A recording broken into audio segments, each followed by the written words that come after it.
So without further ado, can I just ask my fellow panellists to introduce themselves? Nicol? Yeah, Nicol Fraser, partner at Dunedin. I head the new investment team at Dunedin.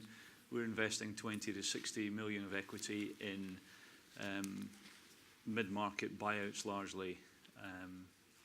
And the strategies we're deploying are largely taking pockets of UK excellence, either in service or industrials or technology, and helping to internationalise those companies through organic growth or buy and build. Philip. Hi, I'm Philip Shapiro. I'm the co-founder and managing partner of Synova Capital. So we manage just under £500 million worth of capital. We're focused predominantly on growth equity into businesses, typically with high technology components. So that's either technology businesses themselves or other sectors such as business services, financial services or healthcare where there is a tech-enabled delivery mechanism.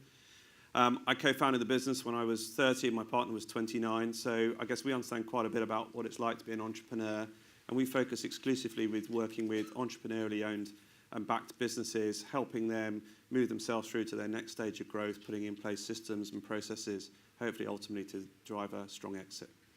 Thank you, Philip. Wal? So I'll make it short. Kolade, Livingbridge, a couple of £1 billion under management, and we do bits of what they said. Tom.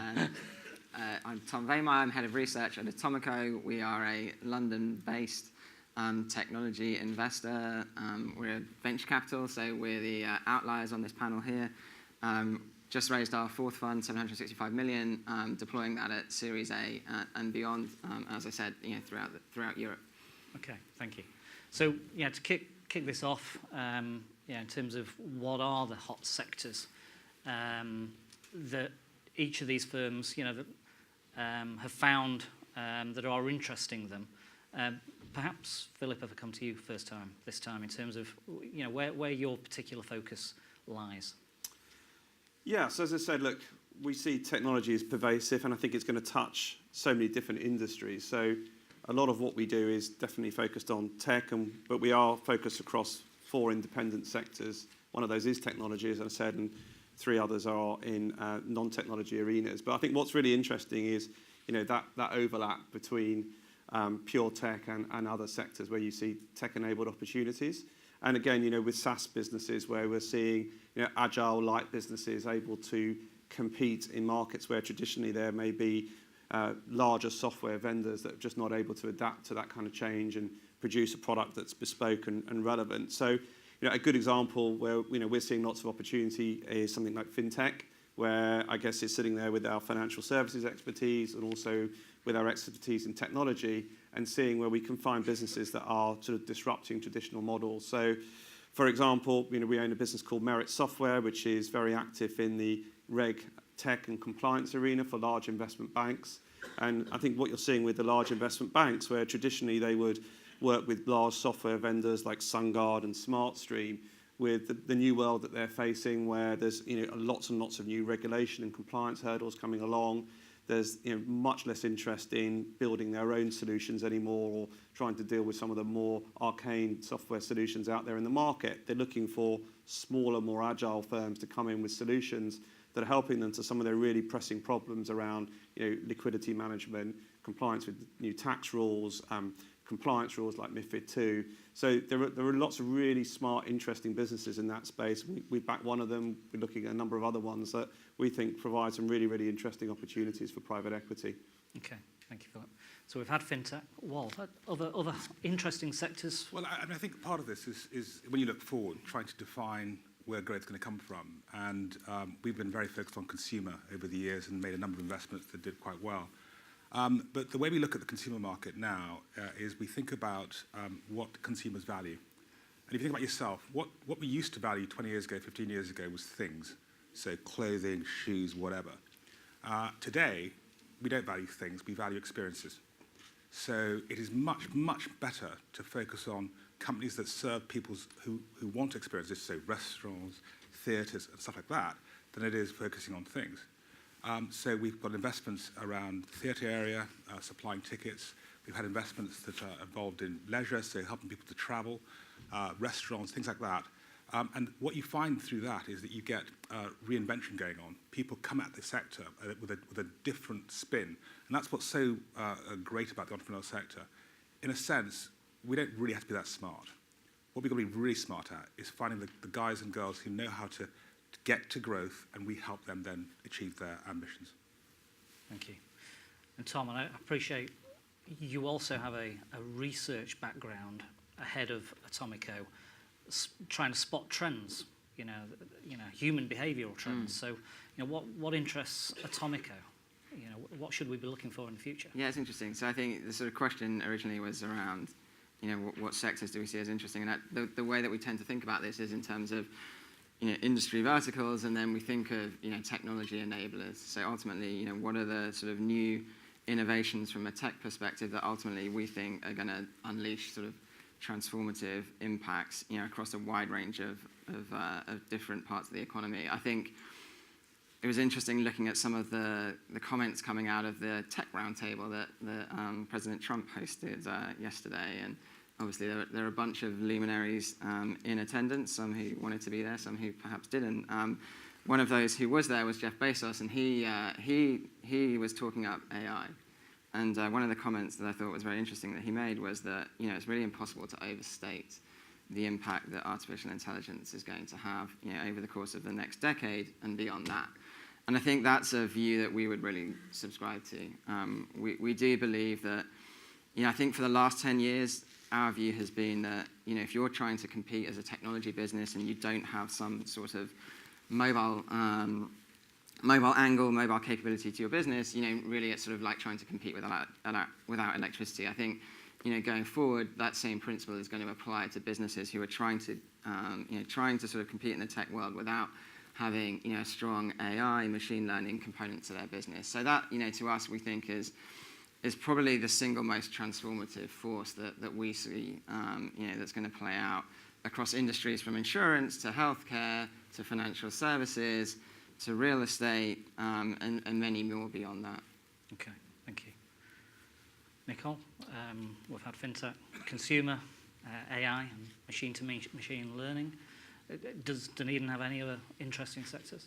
Yeah, so we're investing across really three main sectors, which is industrials, business services, and financial services. And tech pervades all of that.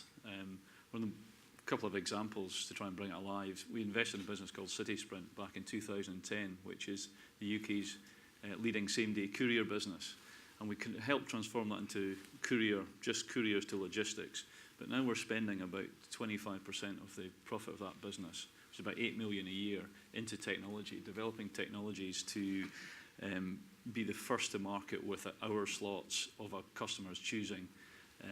That is all managed on your mobiles, etc. And that gives huge scalability to a business like CitySprint beyond the UK shores. So that would be something, taking just a service business and making it really tech-enabled. Another one is the oil and gas industry. We've invested in a business called EV, and it manufactures very high-resolution cameras that go down the downhole. And again, these colour cameras are really leading edge, and we're now using virtual reality headsets. So people who are using these cameras effectively put the virtual reality headsets, and they effectively can walk themselves through the pipe, see corrosion, see ingress. And again, that's technology leading old industries. So another really interesting industry just now that was probably quite unfashionable for private equity is automotive. And the huge change in the supply chains there, from drivetrain into battery cars, driverless cars, and connected cars to the home. And lightweight materials is a hugely interesting area when you're looking at plastics, composites, because batteries are heavy, and anything that takes weight out of the car is going to sell. So we're looking at some of these technology applications into quite traditional industries. So I think the message is technology enabled, and how those businesses are embracing the technology, even in established industries, is fundamental. So if you've identified some hot sectors, what is it that you look for in the underlying business ahead of investment, or as part of that investment process? What is it that you want to find before you commit your capital. Wal, perhaps if I come to you first this time. Well, I mean, the great thing about private equity is it's a harbinger of change. So you've got to have sort of a team that's attuned and embracing and wanting to embrace change. And that for us is the first big hurdle, because no matter how sexy or hot the sector is, if you have a team that's not actually prepared to go forward and a culture in the business that actually doesn't let that happen, then you're sort of pushing water uphill. So if you've got that in place, then we look to see how it's built and what the job we've got to do in building it to take advantage of the opportunity. Because the way to kill a business is to layer lots of growth on an insufficiently built platform, and then, believe me, you'll break the business very quickly. And then the final thing we ask ourselves is, before we go in, is at the end of the job, what is the investment case for the next buyer or the next owner? And if we can put all that together, then for us, it's the lens we look through to actually decide whether or not to take an opportunity forward, as well as just looking at fundamental growth. Thank you. Philip? Yeah, look, I would agree with everything Wal said. I mean, I think we talked a lot today about venture capital, private equity. What we're typically not trying to do in private equity is, when we're looking at a company, we're looking at the market opportunity, wanting to see a number that looks like billions, because actually that's a very, very difficult market for private equity-backed businesses to address with relatively low levels of risk. So we're typically starting with a discrete market where we believe there's an ability to grow a substantial business, but we're not going to be trying to create the new fantastic artificial intelligence software platform, or we're going to go into the cybersecurity space and try and back a business that's going to revolutionise how cybersecurity changes. But that's probably something that's quite high risk, and ultimately something that's probably best left to VC. What we're trying to do in private equity is find a market where we can back a leader or one of the market leaders, and then put a lot of time and effort of our own into those companies to help really drive those businesses forward. And a lot of that starts with having a management team, as Wal said, that you can really back and get behind. But we quite like businesses that are in good markets, but perhaps are not maxing out their opportunity and their potential. So a lot of our time and effort is spent actually putting the building blocks into those businesses. And that's almost like what we like to see. I think something that comes with a box and a bow on top, you're probably paying a very premium price for, and your ability to positively impact those businesses is probably significantly reduced compared to a business that's perhaps been bootstrapped from the beginning. And there are lots of those businesses in the UK who actually need some help to branch out, to go international, to make acquisitions, to help build out the rest of the management team, to continue to build their tech platform out. And so we also look, as well as a big market opportunity, for significant potential to improve the businesses that we're investing into. And that, for us, is kind of one of the key attractions of a business. Okay, thank you. I mean, Tom, coming to you. That scalability question, given venture capital is higher risk end of the market, does there have to be that very big prize, that very scalable platform there for venture capital to work and for Atomico? Yeah, I mean, I think it really depends on the point at which you come into the business, but for sure, what we're looking for is companies that ultimately have the possibility to scale their business in an ideal world to go on to become, a global category winner. So whether that means, scaling from a couple of million, all the way up to 100 million beyond, or, ultimately to be able to build a product that can scale to hundreds of millions and maybe even a billion users. I think, those are the types of things that really get us excited. I think, as I said, it's going to vary though, depending on, the particular category and the particular model that we're looking at. But ultimately that sort of idea of, when we're looking at the sort of first principles of the market, what we're trying to get our heads around is, okay, well, first of all, are these guys solving a problem that we think, not just exists in one country, but exists for people, all throughout the world?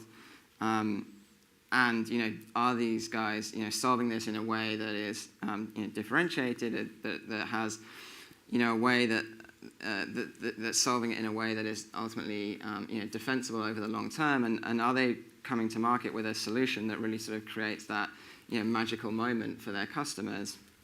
And as a result, coming to market with a solution that is something that people, are willing to pay for. And so a lot of the thought process that goes into sort of, understanding these opportunities, and a lot of the time we're not necessarily working with data that exists. These are oftentimes companies creating entirely new markets.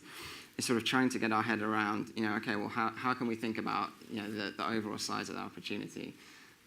So there's a lot of components that go into it. I would certainly echo what Wal and Philip also said. The team is absolutely first and foremost in our minds.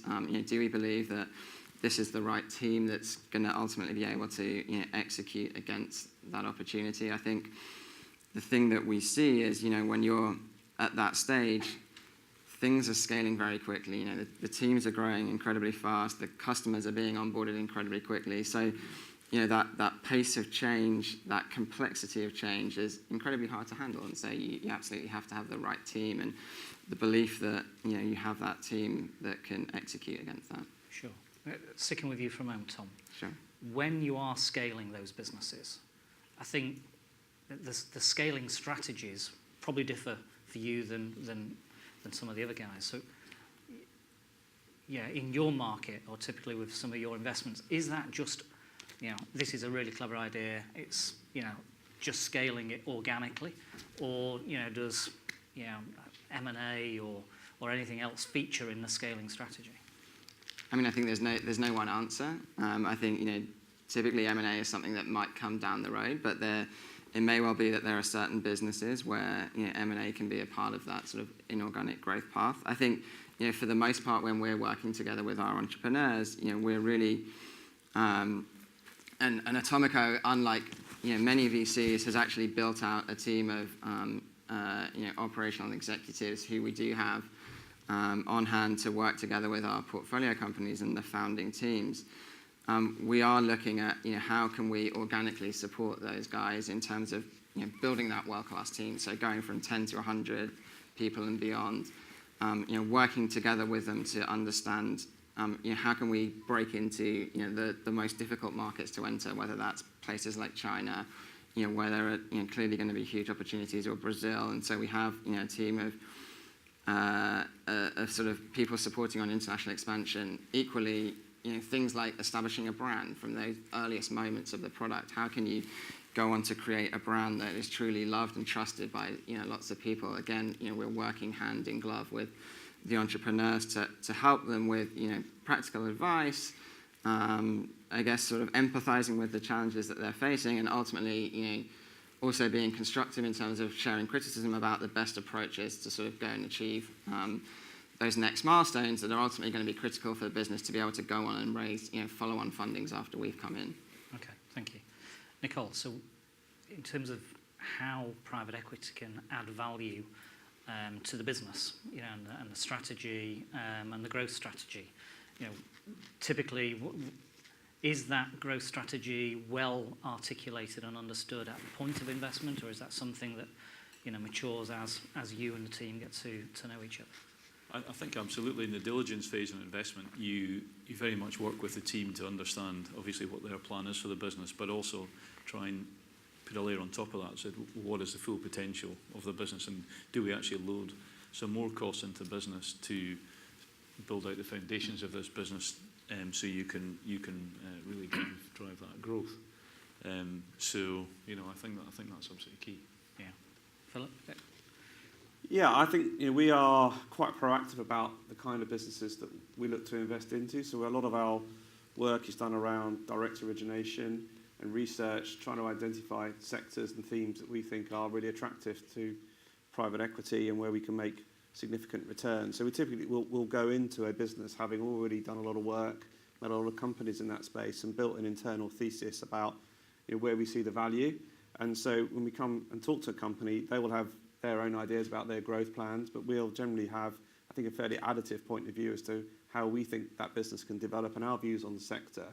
And then, jointly we'll go together and work on that business plan. And, you've got to be fully aligned. If they're not the right team, going to Wal's point, that, see the same vision that you see, it's probably not the right partnership. And ideally, you want to be going into a partnership with a management team who thinks, that private equity investor is going to add a lot of value, they have a great vision for the business, and a private equity house that really feels that management team kind of wants that assistance, wants your help, wants your strategic input to really outperform where they would get to on their own. So that whole kind of synergy between private equity investor and company is incredibly important. It's kind of where our name came from. Mm-hmm. And certainly, that's the bedrock of any kind of growth plan that we would put in place for a business. Yeah. And Walt, same question to you. How, the added value you can bring to the underlying business. Clearly, a lot of what Philip and Nicol have said. But I think there's a sort of deeper truth to what we do, actually, and it's a pretty challenging one, in that if you think about the state of the economy and the fact that growth is hard to come by, and in fact, in the West, most of the growth is sort of West growth, really, with inflation, not much growing. So it's really a market share game. That kind of means that compared to the past, you need a much, much better management team you have today. And the arbitrage we're actually playing is between the quality of the management team I've got today and the best management team in the sector. So the ambition you go into, and part of the value add, is to bring to bear on the situation the very best management team you can bring to bear, and in so doing, create value. And that may be harsh, but it's true. Now, maybe it's there already because you're backing someone who's got that intrinsic understanding of how a sector works, looks forward and knows how to make change. Or sometimes you're sort of helping them to move on or move into different roles and bringing people in who can then pull the levers in a sector which may be unfamiliar to them, but because they got fantastic skills from what they've done before, they get to transform the business. I think also to add to that, Wal, that because we've got fairly low GDP growth in the UK, this internationalisation strategy is pretty important, but it's not easy. And you've got to really try and help your businesses with that overseas growth. And we do that by a couple of ways. One is we have an international advisory board of people who've done it before, who can guide and help, and the other is a network of other private equity houses across the US and Europe who can help them actually on the ground with those businesses. So for us, you can't do that until you've built the foundations of what you've got, and it's almost two-stage. But if the foundations are there, it's really all about, for us, and it's all about driving international growth. And do you do that through acquisition, or do you do that organically? Mm-hmm. And I think the hold periods can be a bit longer because driving international growth takes time, and you don't always get it right first time. I mean, I would slightly disagree, just because we agreed on quite a bit. Disagree slightly. With Nicol and me. Nicol. I'm sitting closer to him. Yeah, so well, because I'm outside of his reach. So I think it's right that obviously overall we're in a relatively low growth or zero growth when adjusted for inflation economy. But within that, there are some pockets of really interesting sectors that are growing. We have some businesses that are growing really, really strongly, still run by the founders who are, not the Lionel Messi of their fields. Let's be fair. They are, great innovators, maybe great technologists, maybe really understand their sector, but do lack the wider business skills. Mm. However, I think if you're investing into a sector or a company that's really differentiated in a sector that's either emerging or where they have some unique technology that's really helping that business outperform, you don't always need to have the best management team. What you can do, though, is build more structure around them, bring in perhaps a stronger COO or CFO, but actually at your heart, you can still work with those original founders of those businesses who may lack many of the business skills that we would like to see, but because the fundamentals of their sector and their company are so attractive that you can still see very significant growth levels even with those kind of founder members running the business. I think you made my point, actually. Okay. Maybe I just wasn't listening then. So sticking on the theme of how you bring value to the management, there is an evolution typically, or very often, from founder-driven to a professional management team that take those reins. Is that a difficult transition, Walt?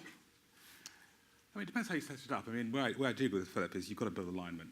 You can't just sort of, day one, go in there and change everything. That's just madness. But as you sort of work, and we do work very close to our management teams and really understand the scale of the issue, the scale of the change that's involved, then it's incumbent on you to ask the difficult questions, which is it right that we can take advantage of this with what we've got? And you could be quite open about this. And oftentimes it's not, and you need to make that change. But you discuss it. You have other people like the chairman who can help, or other investor advisory board people who can help to migrate the business from where it is to where it needs to be. But the problem here is if you have a management team is under stress because the business is growing really fast and they don't know what to do. With all the support we bring, we're still not there day to day. We don't run these businesses. You're kidding yourself if you think by adding this and adding that, from the private equity perspective, you can make all the difference. We're there to support, guide, coach. At the end of the day, you have to have the right team in place to take advantage of the opportunity. It doesn't have to be the Lionel Messi of the situation, but they certainly need to be what I put it, the one-eyed man in the kingdom of the blind. Do you know what I mean? Yeah. Tom, I mean, skill sets can or perhaps do need to evolve during that transition. Yeah, I mean, phase. it's very interesting listening to you guys talk, because clearly when we're going in, almost the problem that we have is that, oftentimes whilst the founding team will be there, and maybe you've installed, a couple of sort of senior execs, but often, looking across the sort of bench of the main executive team, that there will still be a lot of gaps. Maybe you haven't got your CTO yet. Maybe you haven't got your guy that's going to run sales. And so, really the challenge for us is not looking at whether the talent is there within the business, whether, assessing the existing talent that's in the business, but more identifying, where we think we need to fill gaps, and working closely with the founders ultimately to try to, try to sort of identify specific individuals that need to come into the business that ultimately are going to be the people that really help to move the needle as they progress towards that next round. And so, we're spending a lot of time with our founders, to do precisely that, and to then support them in helping to go and find those executives. And, I think specifically in the technology world here in Europe, one of the challenges is, ultimately that pool of people, of seasoned executives that have been through that crazy growth journey, that have scaled businesses from small, humble beginnings to, potentially billion-dollar outcomes. That's a limited pool. But there are people there. You just need to kind of know, where to go and look and find them, and ultimately be very persuasive and bring them into the business. And that's where we think, we can be supportive too for our founders. Yeah, sure. So complementary and evolutionary. Just one question: how important are operating partners? People with the knowledge of that business, that sector. Starting again with yourself, Tom. I mean, incredibly important. I mean, it's core to our thesis at Atomico that we believe that, founders and operators can add the most value to our entrepreneurs. We've built out a team of people that have, collectively built $6 billion businesses in the technology space. We think that they have something unique to add, to our portfolio companies, because they've been through that experience. They've seen things break, they've learnt the hard lessons, and that's something that I think is of immense value to the entrepreneurs, because they can talk from having got their hands dirty. And so we think that that's something that is of huge value. We need to be more than just money going into these businesses. We need to really be more than just a board member, but ultimately be a partner in helping them to sort of navigate those challenges in scaling. Okay, so operating partners or chairman? Well, we don't believe in operating partners, so I think it's we have a different philosophy. I think the key thing in all of the businesses is who's running the business, and I think with operating partners, you do run the risk of organ rejection when you put in an operating partner who possibly comes from a very similar background to the CEO. Ultimately, it's very clear to a CEO, where an investor sits and what they do. An operating partner is somebody who comes in and sort of has a background in that industry, has a view, but isn't the investor. And I think sometimes there can be some confusion as to whose hand is on the tiller. And we've seen situations where we've been looking at an asset and somebody else has come with lots of operating partners, and it's frightened the living daylights out of the CEO to say, well, are these guys after my job? Do they know the business better than I do? So certainly with smaller, high-growth businesses, there are lots of opportunities to grow. We would feel that with our sector expertise, we understand where the growth opportunities are. But if you want additional help for that management team, which often they do need, then actually the non-executive chairman is a much less loaded appointment, where they come in with lots and lots of experience in that sector, are not operating partners because they probably, have sold a number of businesses and are sort of part-time or plural now. The CEOs don't feel threatened by them because they're not after their jobs, but they're equally people who they feel that they can really open up to and act as mentor figures and help them grow their business. And so that's a route that we much prefer to that sort of more loaded operating partner approach, which we haven't Tom, got. I know you want to come back. Yeah, no, I should just clarify that in our world, in the venture world, an operating partner is not someone that's sort of installed and becomes a permanent member of the team, but ultimately is someone that is there as an advisor to the founder. And so, is not necessarily working day to day with the business, but is there, who as somebody who can spend time together with the executive team and works, on projects together with them, but is very much aligned to what the founder, together with their management team, is sort of building, and ultimately those are the people that are doing the executing. And our guys are really just there as sort of support in terms of providing advice. I think there's room for both, right? Yeah. In that, one of my favourite conversations is around sales. I want someone to come and help me sell more. And you go, great, we'll get you a marketing director. And they kind of go, no. And you go, well, hang on. Do you know what marketing is? And they go, it's nothing to do with sales. And you go, well, hang on, if I could make it easier for you to sell, then would you have a marketing director? Yes, well, that's what marketing's about. And so it's about unveiling and opening their eyes to what they don't know. You know what I mean? And so it can be done sometimes with an operating partner, it can be done sometimes with a chairman, it can be done sometimes because we ourselves are able to have that conversation. Sure. The important thing is the mindset, and I think what you're hearing really is the mindset of everyone here is get engaged, get involved. But it's having that conversation in the right way, at the right point.